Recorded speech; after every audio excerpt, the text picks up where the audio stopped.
17th August 1943 pale dawn over East Anglia finds 376 B-17 flying fortresses, climbing eastward in long, staggered streams toward Regensburg and Schweinfurt. No Allied fighter will accompany them beyond the Dutch coast, because P-47 Thunderbolts, carrying one 75-gallon belly tank, must turn back at 200 miles radius when cruising at 25,000 feet. German Freya radars track the formations while they still fly above the North Sea. General Major Adolf Galland issues scramble orders to 280 Messerschmitt Bf 109 G6 and Fokker-Wulf 190A, 5 fighters from fields deep inside the Reich. German pilots take off with full internal fuel and 30 minutes advance warning oxygen masks already sealed, expecting the familiar slaughter of unescorted bombers. The number that matters is combat radius. Allied escorts reach 200 miles from base German interceptors, wait 450 miles inside their own territory with fuel to burn. At 9:42, the first Schwarm sights the American combat boxes south of Koblenz and dives from 12 o'clock high. 50 caliber tracers stitch the sky while B-17 defensive circles tighten. 60 bombers will never see England again. The constraint was range. Early 1943 finds the United States 8th Air Force committed to daylight precision bombing, while every mission deeper into Germany exposes the same fatal weakness. The doctrine demands clear skies and steady platforms at 25,000 feet, so Norden bomb sites can place patterns inside factory roofs. Night area bombing by Royal Air Force Bomber Command scatters thousands of tons across entire cities, yet rarely strikes a single machine tool. American commanders insist their B-17 and B-24 heavy bombers can destroy the German war economy only by hitting ball-bearing plants, aircraft factories, and synthetic oil refineries with aimed loads. Each additional mile beyond the English coast stretches escort range to breaking point. P-47 Thunderbolts, equipped with 175-gallon belly tank, still turn back near the German border because total combat radius remains 200 miles at economical power. Spitfire Marks possess speed and climb, but lack internal volume for long flights over water and hostile land. German single-engine fighters operate from a defensive ring of airfields surrounding the Reich refuel and rearm in under 30 minutes and fly 3 or 4 sorties per day against the same bomber stream. Luftwaffe tacticians understand the arithmetic perfectly. Once Allied escorts depart, the bombers fly naked for 2 hours inbound and 2 hours outbound across hundreds of miles of enemy territory. Head-on attacks from 12 o'clock high exploit the blind spot beneath the B-17 nose and allow German pilots to break away downward before defensive fire concentrates. Loss rates climb steadily through summer. On 14 October 1943, the second Schweinfurt mission dispatches 291 B-17 seconds and receives back only 114, undamaged 60 lost, and 141 crippled by flak or fighters. 8th Air Force halts deep penetrations for the rest of autumn because no commander will accept 21% losses per mission. Berlin remains 550 miles from East Anglian bases, far beyond any existing escort radius. German industry therefore continues production behind an invisible wall of distance that Allied bombers cross only at the price of annihilation. The constraint remains unchanged. No fighter yet exists that can accompany heavy bombers to the heart of the Reich and still possess fuel and altitude to fight when it arrives. German pilots grow accustomed to easy victories against unescorted formations and plan their interceptions with the calm certainty of men who know the sky belongs to them alone. American aircrews fly deeper each month, yet always glance rearward at the shrinking specks of their departing escorts, counting minutes until the inevitable German assault begins. The balance of the air war, therefore, rests on one measurable quantity combat radius, measured in miles from base to target and back, while retaining enough internal fuel for 20 minutes of hard combat at full power. Until that number increases, the strategic bombing campaign cannot destroy German war production without destroying the bomber force itself. Factories at Wiener Neustadt, Regensburg and Marienburg continue turning out fighters and tanks undisturbed because the bombers that reach them rarely return. The Luftwaffe needs only to maintain its fighter strength and wait behind the range barrier.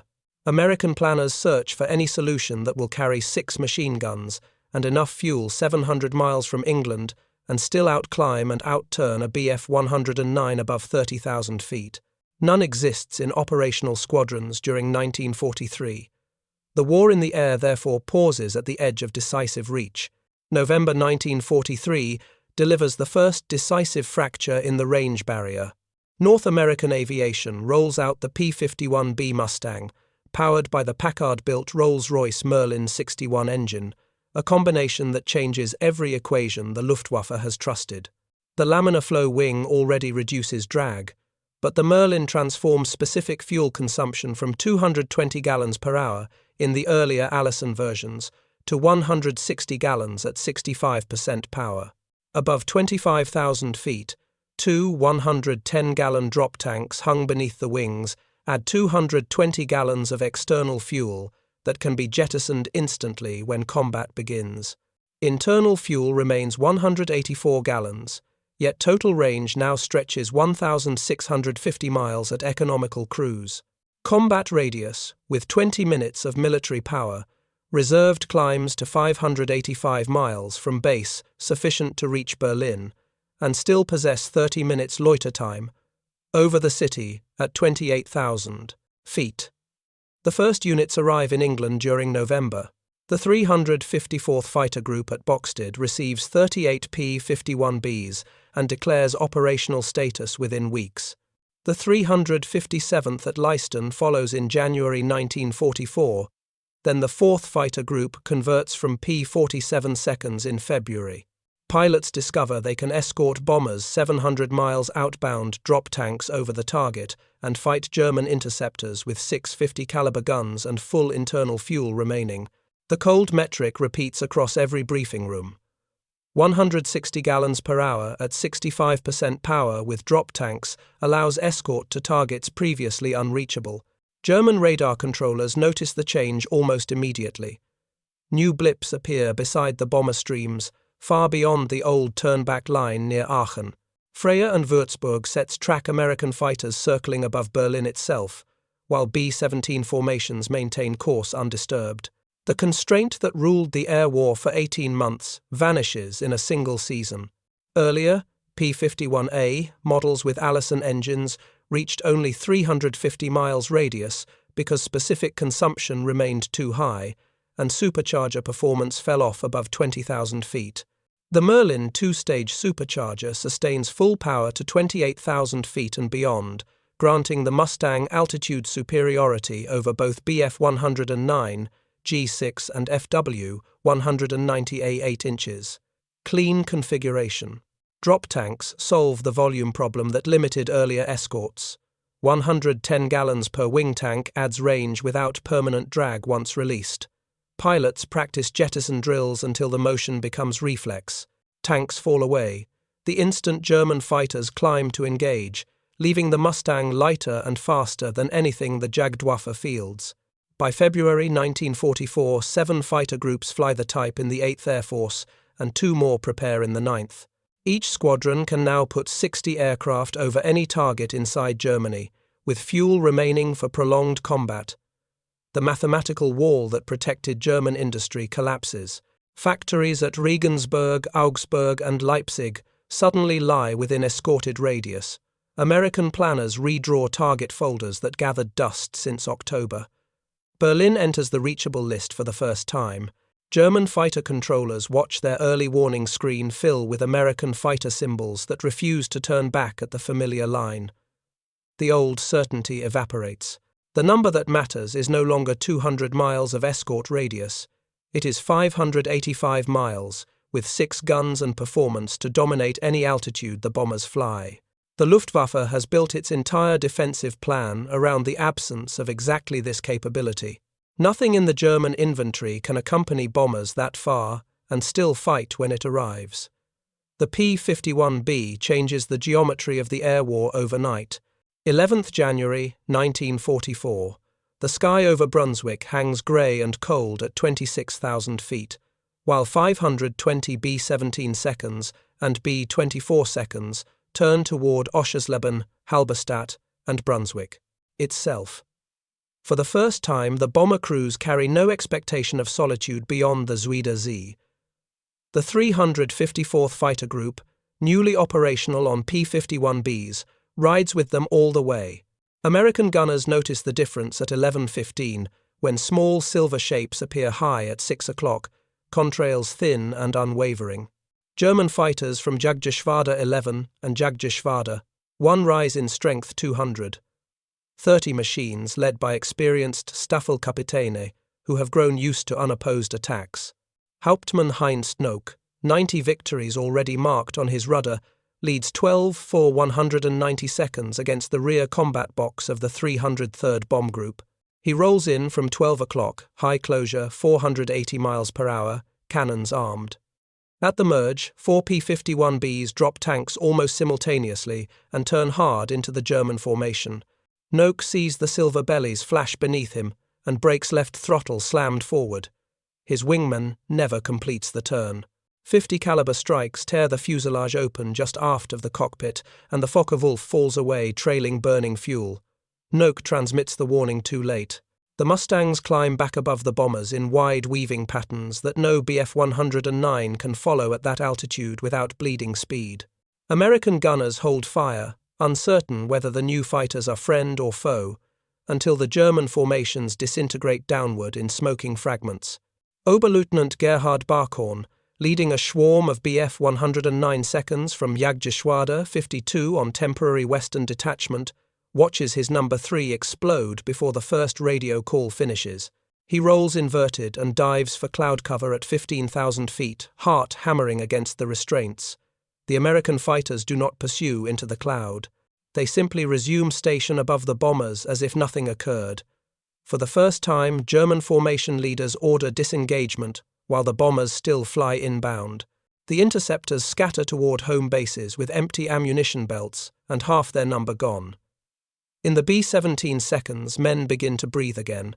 Waist gunners who expected the usual frantic hours of combat lower frozen hands from triggers. One ball turret gunner in the 379th Bomb Group watches a P-51 pilot waggle wings directly beneath him. Sunlight flashing on the bubble canopy, then climb effortlessly back to 28,000 feet. The gesture carries farther than any briefing ever could. German pilots land shaken. Nock stares at the empty parking revetments where 4 aircraft will never return. Barkhorn sits on the wing root of his Gustav and lights a cigarette with unsteady fingers. No one speaks of easy victories now. The radio chatter on the way home carries only short, clipped sentences. Mustangs everywhere. They were faster. They were higher. They would not turn. In the American debriefing tents at Thurley and Molesworth, the bomber crews speak in near disbelief. Only 34 bombers abort or turn back early. 60 German fighters lie claimed, destroyed, or damaged against 3 P-51 losses. The arithmetic reverses in a single afternoon.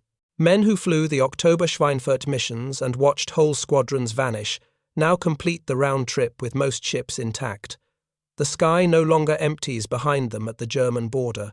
The new fighters stay until the bombers cross the enemy coast outbound, then orbit once in farewell before turning west. German pilots face the hardest truth of the war so far. The hunters have become the hunted for the remaining 400 miles to safety. 20th February 1944.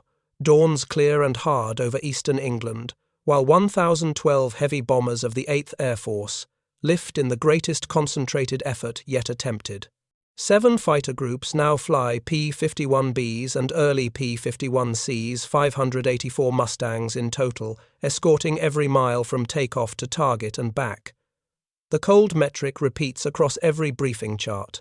Combat radius with 2 110-gallon drop tanks reaches 720 miles, while retaining 20 minutes full military power and climb above 30,000 feet. German fighter controllers watch the screen fill with returning symbols that refuse to peel away at the old frontier. General Major Adolf Galland commits the entire day fighter force 950 sorties on the first day alone, because the factories building his own aircraft now burn beneath American bombs. P-51 pilots drop tanks the moment German formations climb to intercept and accelerate through 440 miles per hour in clean configuration. Luftwaffe pilots discover they cannot disengage downward without being overtaken on the deck across their own territory. American fighters pursue all the way to ground-level strafing airfields on the withdrawal leg, while bombers egress undisturbed. In 6 operational days, the 8th and 15th Air Forces fly 3,892 heavy bomber sorties and lose only 226 aircraft, a sustained rate below 6%. The Luftwaffe loses 397 fighters destroyed and 215 damaged, 17% of the entire single-engine day fighter strength in 1 week. Pilot casualties exceed 400, killed or seriously wounded men who required 240 flying hours each to train. Replacement pilots now receive fewer than 100 hours before facing Mustangs that outperform every German type at every altitude above 20,000 feet. The constraint shifts from Allied escort radius to German pilot replacement rate. Factories can build airframes faster than schools can produce experienced leaders. By 25 February, the Jagdwaffe changes tactics overnight. Large formations cease. Small swarm attacks attempt single passes, then flee. When P-51 strength exceeds 200 aircraft over a target area, the Germans refuse combat entirely and dive for home fields. Bomber crews notice the sky suddenly empty of attackers. Flak remains deadly, but fighters no longer press home head-on runs. Loss rates that reached 21% on 14 October 1943 now settle below 3% by April. The same 720-mile radius that once protected German industry now exposes every airfield and factory to escorted daylight attack. Oil plants at Ruhland and synthetic factories at Leuna lie within easy reach. Berlin receives its first major raid with full escort. On 6 March, 734 heavies, escorted by 800, 1 fighters of which 563 are P-51 seconds. Only 11 bombers fail to return. German day fighter strength peaks in January at 3,900 pilots fit for operations and begins irreversible decline. The P-51 does not merely accompany bombers, it removes the last defensive layer the Luftwaffe possessed. American planners now schedule missions by factory roof rather than by escort turn-back line. The arithmetic of air superiority tilts permanently. One engine overhaul after 120 hours combat time becomes the new cold line in maintenance hangars, while German mechanics struggle to keep me 109 seconds flying with dwindling high-octane fuel and trained ground. Crews. The turning point arrives not in one dramatic mission, but in the sustained erosion of the force that once ruled the sky. 4 March 1944, the 8th Air Force dispatches 734 heavy bombers toward Berlin, escorted by 800, 1 fighters, 563 of them, P-51, Bs and Cs from 7, groups spread across East Anglia and Essex. Weather scouts report solid overcast along the route, yet Lieutenant General James Doolittle refuses recall. The stream presses on. German radar tracks the armada while it still crosses the North Sea. General Major Joseph Schmid commits every available day fighter, nearly 500, BF 109 seconds, and FW 190 seconds, rising from bases between Hamburg and Magdeburg. At 28,000 feet over Dummer Lake, the leading Viergross of P-51 seconds drop tanks in perfect unison. The instant the first German formations appear at 11 o'clock high, Oberst Joseph Priller, commanding Jagdgeschwader 26 from Lille, watches the silver wave turn toward him across 20 miles of empty sky. His swarm leaders call the sighting almost calmly at first. Then recognition spreads along the command frequency in clipped, rising voices. Mustangs everywhere. They outnumber us. They are higher. Priller orders the attack anyway because Berlin lies beneath him and orders remain orders. The moment the German fighters steepen their climb, the P-51 seconds roll downward at 450 miles per hour, indicated and cut the angle perfectly. 1 Merlin overhaul after 120 hours combat time. That single cold line now rules the sky. German pilots discover they cannot reach the bombers without first surviving the escort screen that possesses both altitude and speed advantage. Formations splinter within seconds.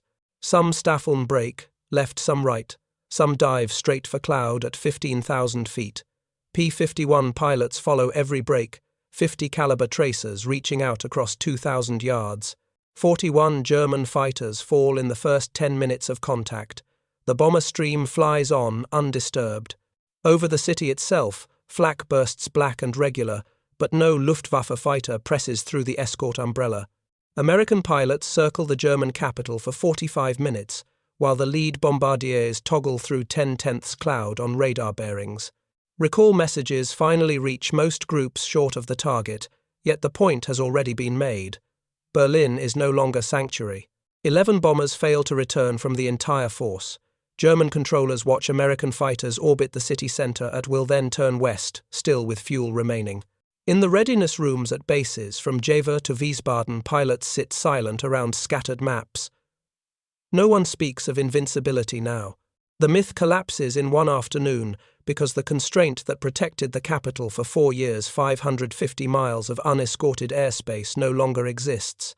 720-mile combat radius with drop tanks has become the new law. German training squadrons cannot replace the 41 pilots lost this day, nor the 38 lost 2 days later, when the weather clears, and 814 bombers return with even stronger escort. The Jagdwaffe begins the long retreat from massed daylight interceptions. From 4th March onward, the Luftwaffe husband fuel and pilots for the coming invasion everyone knows must fall on Normandy or Pas de Calais. Berlin belongs to the 8th Air Force whenever the weather opens. The sky over the Reich has changed ownership, without ceremony or announcement, only the quiet acceptance of men who suddenly understand the arithmetic no longer favors them. By May 1944, 15 fighter groups in the 8th and 9th Air Forces fly P-51 Mustangs, more than 1,200 aircraft, capable of reaching any target inside Germany and Austria with fuel remaining, for prolonged combat. Combat radius with 165-gallon drop tanks now exceeds 850 miles from East Anglian bases. Berlin receives escorted raids almost at will. Oil refineries at Ploiești, Merseburg and Ruhland burn weekly under patterns dropped through accurate H-2X radar aiming. German synthetic fuel production falls from 195,000 tons in March to 35,000 tons in September. Luftwaffe day fighter pilot strength declines from 3,900 in January to 1,800 fit for operations by June. New pilots arrive with fewer than 100 total flying hours and often less than 10 hours on type. The same 720-mile radius that once shielded the Reich now permits American fighters to sweep ahead of bomber streams and strafe airfields on the return leg. German aircraft disperse to wooded revetments and autobahn strips, yet losses mount faster than replacements. On 6 June 1944, the invasion fleets cross the Channel beneath total air cover. 13,875 Allied sorties fly that day against fewer than 100 Luftwaffe interceptions over the beachhead. The Jagdwaffe has already bled itself white defending the interior. Through summer and autumn, the Mustang groups range farther.